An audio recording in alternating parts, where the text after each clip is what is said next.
All right, so as we finish talking about this passage, there's a couple important things to note. One, this passage reveals just how isolated Mayella is. She gets offended by Atticus just merely asking her about her friends, and we know she's isolated because her father does not allow her to go to school. She's forced to take care of her 7 brothers and sisters, and clearly Maycomb has essentially abandoned her and the rest of the family. Scout even says on page 256 and 257, Mayella must have been the loneliest person in the world. She was even lonelier than Boo Radley, who had not been out of the house in 25 years. When Atticus asked, had she any friends, she seemed not to know what he meant. Then she thought he was making fun of her. All right, and then a little bit later on, Scout says, nobody said that's just their way about the Yules. Maycomb gave them Christmas baskets, welfare money, in the back of its hand.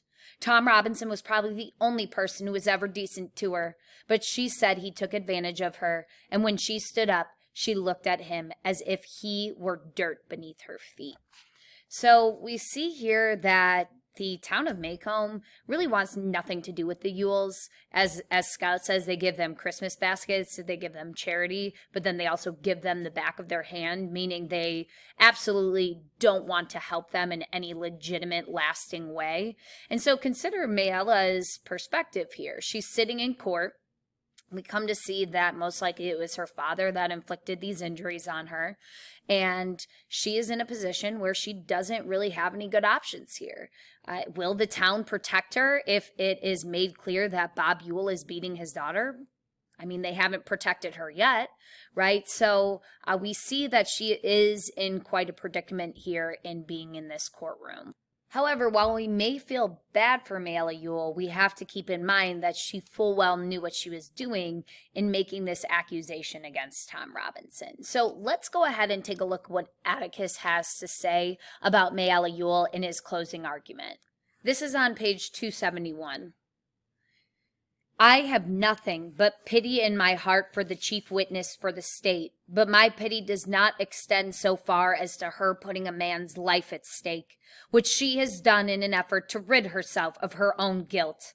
I say guilt, gentlemen, because it was guilt that motivated her. She has committed no crime. She has merely broken a rigid and time-honored code of our society, a code so severe that whoever breaks it is hounded from our midst as unfit to live with. So, quick pause, he's referring to her being attracted to Tom Robinson, who's a black man, and he's saying that she's broken this code, that she's not supposed to find herself in love with somebody who is not white.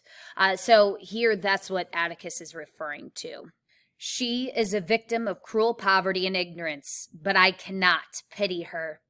She is white. She knew full well the enormity of her offense, but because her desires were stronger than the code she was breaking, she persisted in breaking it. She persisted, and her subsequent reaction is something that all of us have known at one time or another. She did something every child has done. She tried to put the evidence of her offense away from her. But in this case, she was no child hiding stolen contraband. She struck out at her victim of necessity. She must put him away from her. He must be removed from her presence, from this world. She must destroy the evidence of her offense. What was the evidence of her offense? Tom Robinson, a human being. She must put Tom Robinson away from her. Tom Robinson was her daily reminder of what she did. What did she do? She tempted a Negro. She was white and she tempted a Negro. She did something that in our society is unspeakable. She kissed a black man. All right. So here Atticus is just outlining Mayella's situation, and this passage better helps us understand why she is willing to break these social norms and these social codes. She is isolated. She's alone. Tom shows her kindness. She also doesn't care about social codes or social norms because she's not part of Maycomb society. She's always lived on the outskirts of society. Her family has always been allowed to break the laws. She doesn't go to school for one. Her dad is allowed to hunt out of season. So she feels like these social norms and social codes don't apply to her. However, as Scout tells us, she's not like Dolphus Raymond. She's a poor white woman in this community. She's not this rich, wealthy white man. So she doesn't have the same ability to just break social norms and break social codes without consequence. All right. So hopefully we understand this passage a little bit better.